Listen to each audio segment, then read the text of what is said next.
Hello guys, आप सभी लोग का स्वागत है मेरे चैनल एनिमे सेनपाई पर। और आज मैं आपके लिए ज़ॉम 100 bucket list of the dead के एपिसोड 4 को हिंदी में एक्सप्लेन करूंगा। तो चलिए इस एपिसोड के एक्सप्लेनेशन को शुरू करते हैं। तो एपिसोड की स्टार्टिंग में हम लोग अकीरा को एक वीडियो गेम खेलते देखते हैं जिसमें वो ज़ॉम्बीज को मार रहा होता है और इधर केंचो भी मस्त अपना खाना बना रहा होता है। तभी अकीरा गेम में मर जाता है और फिर वो स्ट्रेच कर उठकर कहता है, यार stay at home camping best है। तो केंचो कहता है, सही कहा, और खाना तैयार हो गया है तो डेस्क को क्लियर करो। फिर वो अपनी नोटबुक से स्टे एट होम कैंपिंग करने वाले पॉइंट को कट कर देता है। इसके बाद केंचो उसके लिए खाना लाता है और अकीरा को वो बहुत ज्यादा पसंद आता है तो वो उसे लगातार खा कर कहता है, ये तो बहुत ही स्वादिष्ट है, ये सी फूड है लेकिन ये तो कुछ अलग ही लग रहा है। तो केंचो कहता है, ओ तो तुमने नोटिस कर ही लिया, इसके अंदर का स्पेशल इंग्रेडिएंट हैम है। फिर अकीरा कहता है, वैसे तुम लगभग हर एक चीज कर सकते हो ना केंचो, अब समझ आ रहा है कि तुम इतने पॉपुलर कैसे हो। तो केंचो कहता है, तुम बेवकूफ हो, एक आदमी को खाना बनाना तो आना ही चाहिए, अब समझ आ रहा है कि तुम्हारी कोई गर्लफ्रेंड क्यों नहीं बनी। जिसे सुनकर अकीरा कहता है, ये तो इसने दुखती रग पर हाथ रख दिया। फिर वो उससे कहता है, तुम देखना मैं जरूर एक लेकर आऊंगा और वो भी आज ही। फिर केंचो कहता है, तुमने आज कहा तो है पर। फिर वो नीचे देखता है और नीचे बहुत सारे ज़ॉम्बीज होते हैं और हम देखते हैं कि एक ज़ॉम्बी बहुत ज्यादा पाद रही होती है। फिर केंचो कहता है, वैसे इसके लिए गुड लक, जिससे अकीरा भी पूरी तरह से चिढ़ जाता है।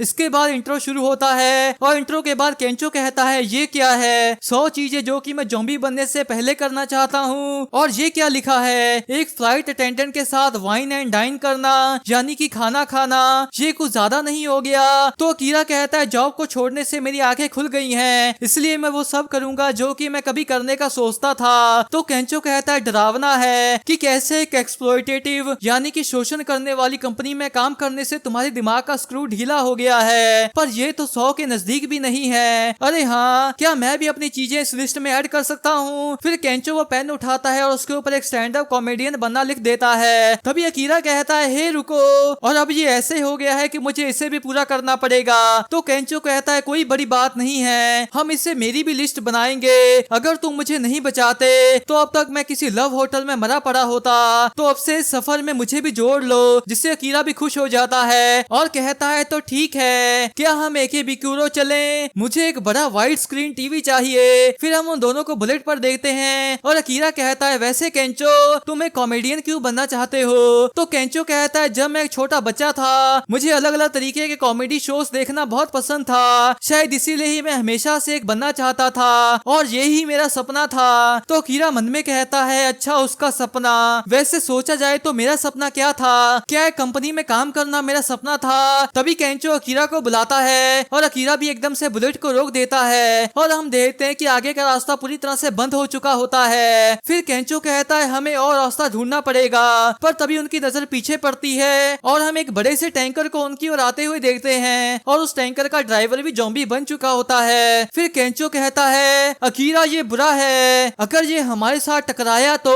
हे हम अब क्या करें, हे अकीरा, हे कुछ तो बोलो। फिर अकीरा को शिजुका के साथ का वक्त याद आता है और साथ ही में बुलेट को हवा में उड़ाने वाला भी। जिसके बाद प्रेजेंट टाइम में वो बाइक को उसके सामने ले आता है और केंचो कहता है, हे क्या, पर तभी अकीरा दूसरी ओर देखता है तो केंचो कहता है, अब ये मत कहना कि तुम वो करने वाले हो जो कि मैं सोच रहा हूँ। फिर वो दोनों एक दूसरे की ओर आ रहे होते हैं पर तभी टैंकर का टायर पंचर हो जाता है और वो वहीं पर गिरने लग जाता है और अकीरा साइड से होकर उसके ऊपर से जंप ले लेता है और वो टैंकर भी सीधा उस दूसरे ज़ॉम्बी से टकरा जाता है, जिससे वहां पर एक बहुत ही बड़ा सा धमाका होता है और उस ज़ॉम्बी का सर भी केंचो के सर पर आ लगता है। फिर अकीरा अंडरग्राउंड चला जाता है और केंचो कहता है, क्या सच में हम लोग एक अंडरग्राउंड मॉल में मोटरसाइकिल चला रहे हैं, अरे नहीं ये अच्छा नहीं है। तभी हम उनके सामने बहुत सारे ज़ॉम्बीज को देखते हैं, जिससे अकीरा बाइक को वहीं पर गिरा देता है और वो दोनों भी वहीं पर गिर जाते हैं। फिर अकीरा कहता है, केंचो बाईं ओर देखो। तो केंचो कहता है, ठीक है हम लोग वहां जा सकते हैं। फिर वो दोनों उस ओर भाग कर जाने लगते हैं और अकीरा आराम से अंदर आ जाता है और केंचो भी जैसे तैसे आता है और फिर वो दोनों शटर को भी बंद कर देते हैं। फिर केंचो कहता है, अरे यार मैं तो थक गया,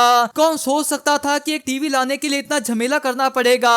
पर तभी उनके ऊपर एक लाइट पड़ती है और वो अपने सामने 3 लड़कियों और एक आदमी को देखते हैं और बीच वाली लड़की पूछती है, तुम दोनों इन्फेक्टेड तो नहीं हो ना। तो अकीरा कहता है, नहीं बिल्कुल नहीं। और केंचो कहता है, शुक्र है यहाँ और सर्वाइवर्स भी हैं। तो वह लड़की कहती है तुम किस लिए शुक्रगुजार हो रहे हो, हम लोग यहाँ फंस गए हैं क्योंकि हर जगह बस ज़ॉम्बी सी हैं। तभी दूसरी लड़की कहती है ये क्यों हो रहा है, मैं इसे और नहीं झेल सकती। और उसे देखकर केंचो कहता है वैसे वो कुछ वक्त के बाद वहाँ से चले जाएंगे, लकीली ये डिपार्टमेंट स्टोर का बेसमेंट है तो हमें बहुत समय तक खाने से तो कोई परेशानी नहीं होने वाली, तो चलो पॉजिटिव रहने की कोशिश करते हैं। तो वो दूसरी कहती है तुमने सही कहा, और वैसे भी मुझे सबको सहन करने के लिए पीनी पड़ेगी। और वो दूसरी लड़की कहती है मुझे भी। फिर वो दूसरी पूछती है क्या तुम्हें भी चाहिए, तो केंचो कहता है हाँ शायद हमें भी ले लेनी चाहिए। फिर वो उन दोनों को बियर पकड़ा देती है और खुद स्नैक्स ढूंढने चल पड़ती है, और अकीरा भी अपनी बियर की ओर देखता है। इसके बाद वो सभी लोग अपने खाने को एक जगह पर ले आते हैं, और वो लड़की कहती है क्या हमें खुद को इंट्रोड्यूस नहीं करना चाहिए। तभी अकीरा को एक शौक सा लगता है और वो कहता है हे केंचो, तो केंचो कहता है हाँ। फिर वो दोनों एक साथ मन में कहते हैं हम वाइनिंग और डाइनिंग कर रहे हैं। इसके बाद केंचो कहता है मैं केंचिरो रियोजाकी हूँ, ये अकीरा है और तुम। तो वो आदमी कहता है सब खत्म हुआ,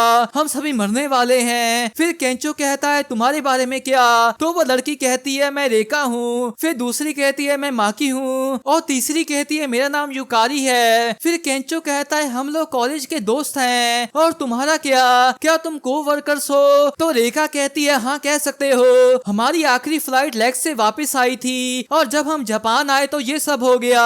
तभी उन दोनों को एक शौक सा लगता है। फिर अकीरा पूछता है तो क्या इसका मतलब तुम्हारा प्रोफेशन, तो रीका कहती है हाँ हम फ्लाइट अटेंडेंट्स हैं, जिसे सुनकर वो दोनों ही शौक हो जाते हैं। फिर अकीरा मन में कहता है मुझे पूरा यकीन है कि हम, और केंचो भी मन में कहता है यकीन करना मुश्किल है पर हम पक्का वाइनिंग और डाइनिंग कर रहे हैं, और वो भी फ्लाइट अटेंडेंट्स के साथ। तभी बाहर के ज़ॉम्बीज़ आवाज करने लग जाते हैं, जिससे माकी पूरी तरह से डर जाती है, और रेखा कहती है क्या कोई इस आवाज का कुछ करेगा।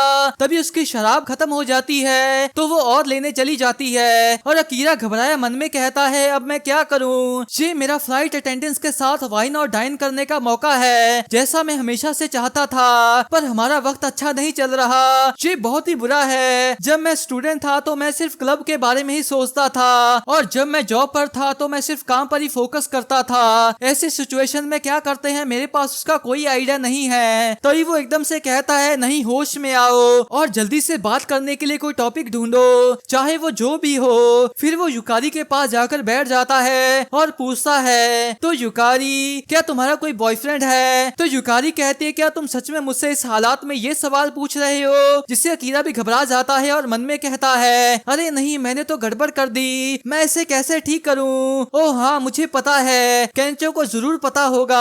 तभी वो देखता है कि केंचो माकी को इम्प्रेस करने में लगा होता है, जिससे देखकर अकीरा कहता है मुझे अकेला मत छोड़ो, और वो तो उसे छू भी रहा है। काश मैं भी केंचो की जितना हैंडसम होता या फिर उसके जैसे बात कर पाता।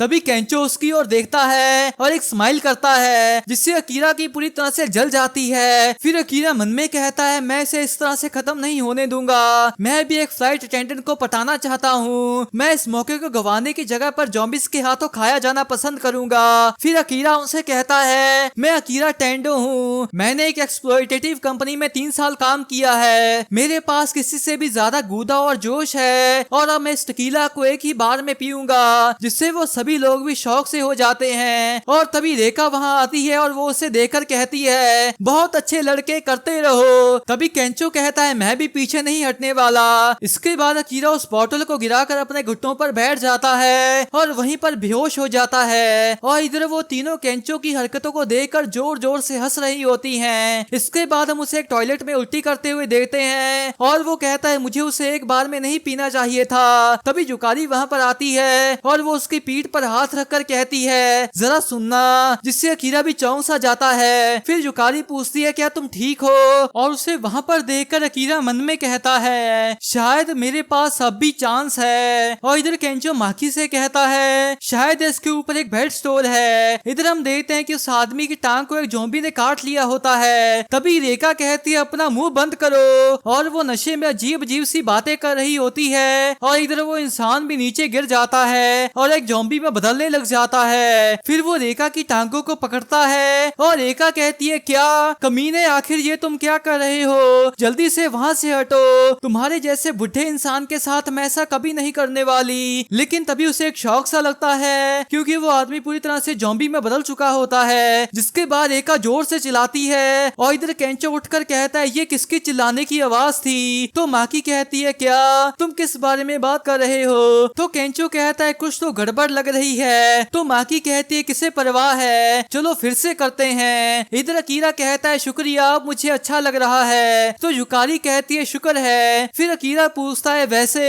तुम्हें मेरी इतनी चिंता क्यों हुई। तो युकारी मुस्कुराकर कहती है क्योंकि तुमने वहाँ पर सच में कुछ ज्यादा ही कर दिया था और उसे देखकर मुझे तुम्हारी चिंता हुई। और उसे अकीरा मन में कहता है हाँ बिल्कुल, वैसे भी टकीला पीने से कोई नहीं पटेगी। फिर युकारी कहती है और तुमने जो उस समय पूछा था, तो हाँ मेरा एक बॉयफ्रेंड है, हमारा कांटेक्ट नहीं हो पा रहा पर मुझे पता है कि वो अभी तक जिंदा होगा और हम एक दूसरे को जल्द ही ढूंढ लेंगे। जिसे सुनकर अकीरा रोती हुई शक्ल के साथ मन में कहता है मुझे सपना दिखाने के लिए शुक्रिया, भले ही वो छोटा ही था पर शायद इसका मतलब उसे सच में मेरी फिक्र थी और इसलिए उसने मुझे ढूंढा। सच में कितनी प्यारी लड़की है। और इधर केंचो रेका को ढूंढते हुए आता है। फिर वो उसे देखकर उससे पूछता है रेका मैंने एक चिल्लाने की आवाज सुनी थी, क्या वो तुम थी। पर तभी उसे एक शौक सा लगता है क्योंकि रेका भी एक पूरी ज़ॉम्बी बन चुकी होती है और वो उस बोतल को तोड़कर उनकी ओर भाग कर आती है और सीधा माकी पर हमला कर देती है। और फिर वो केंचो की ओर मुड़ती है और केंचो भी पीछे की ओर होता है। फिर वो उस पर हमला करने आती है पर तभी केंचो एक बैग को उसके चेहरे पर मारता है जिससे वो वहीं पर गिर जाती है। और केंचो कहता है अरे नहीं मैंने उसे मार दिया,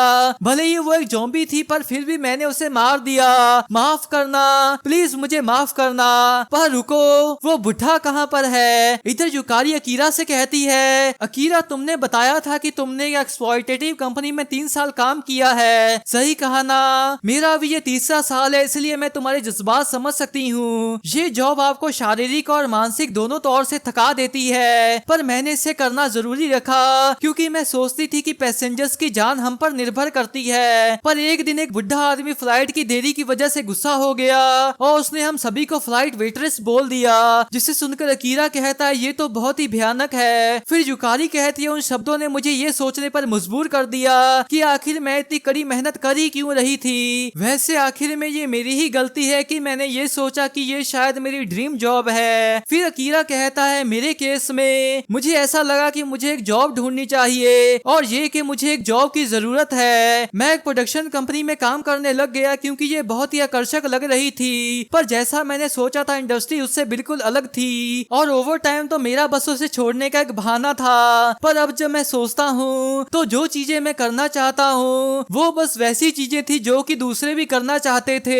ये बस एक उधार लिया सपना था। फ्लाइट अटेंडेंट बनना किसका सपना था।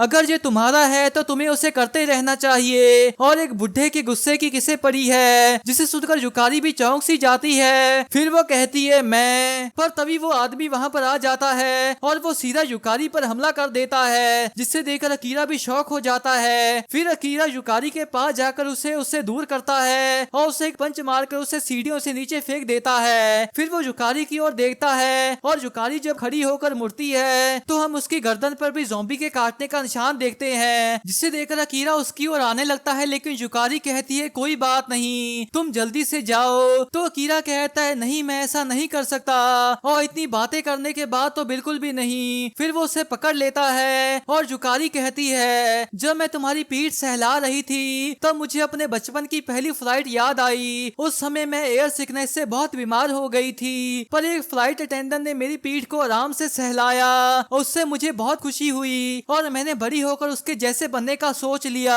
तो इसलिए ये मेरा सपना था और मुझे अपनी जॉब से भी प्यार है। तो अकीरा रोता हुआ कहता है तुम्हारा सपना सच में कमाल का है, काश मैं भी अपनी ड्रीम जॉब को ढूंढ पाऊं। फिर युकारी उसे धक्का देकर कहती है तुम्हें पता है आज ऐसा लगा कि हम एक असली पार्टी पर हैं, ये मजेदार था ना। फिर हम अकीरा को आंसुओं भरी आंखों से भागते हुए देखते हैं और वो केंचो को आवाज मारता है। तो केंचो कहता है मैं तुम्हें ही ढूंढ रहा था अकीरा, माकी मेरे पीछे है और हमें जल्दी से यहाँ से निकलना होगा। पर इसे देखो एक वाइड स्क्रीन टीवी, कैसा लगा, मैंने तुम्हारे लिए एक उठा लिया। जिसे देखकर अकीरा हंसने लग जाता है और कहता है बहुत बढ़िया केंचो। फिर केंचो कहता है तो ठीक है अभी ज़ॉम्बी कहीं गए हैं तो चलो निकलते हैं। फिर वो दोनों उस टीवी बीवी को लेकर घर की ओर निकल पड़ते हैं। फिर घर पहुंचकर केंचो कहता है उसके बाद माकी भी एक ज़ॉम्बी में बदल गई। सच में मुझे तो उन फ्लाइट अटेंडेंट्स ने सदमे में डाल दिया था, लेकिन अकीरा उसकी बात नहीं सुन रहा होता और हम देखते हैं कि उसने 9वें और 11वें काम को कट कर दिया होता है। तभी अकीरा की गेम खत्म हो जाती है और वो केंचो की बात याद करता है जिसमें वो कहता है कॉमेडियन बनना मेरा सपना था, और युकारी की भी जो कहती है तो इसलिए ये मेरा सपना था और मुझे अपनी जॉब से प्यार है। फिर अकीरा कंट्रोलर को रखकर अपने पेन को उठाता है और नोटबुक पर एक और चीज लिखने लगता है और उसने लिखा होता है अपने बचपन के सपने को याद करना। फिर वो कंट्रोलर पकड़ता है और मुस्कुराकर कहता है तो ठीक है। फिर वो आई एम लिविंग पर क्लिक करता है और इसी के साथ ये एपिसोड भी एंड हो जाता है। तो गाइस मैं होप करता हूँ कि आपको ये एक्सप्लेनेशन अच्छी लगी होगी। अगर आपको ये एक्सप्लेनेशन अच्छी लगी है तो इस वीडियो को एक लाइक कर दें और नीचे कमेंट भी जरूर कर दें। इसका नेक्स्ट एपिसोड अगले संडे को रिलीज होगा, तो उसकी एक्सप्लेनेशन वीडियो संडे रात को या मंडे सुबह आ जाएगी। तो अगर आप उसे मिस नहीं करना चाहते तो इस चैनल को जरूर सब्सक्राइब कर लें। तो मिलते हैं एक और नई एक्सप्लेनेशन वीडियो के साथ, तब तक के लिए टाटा बाय बाय।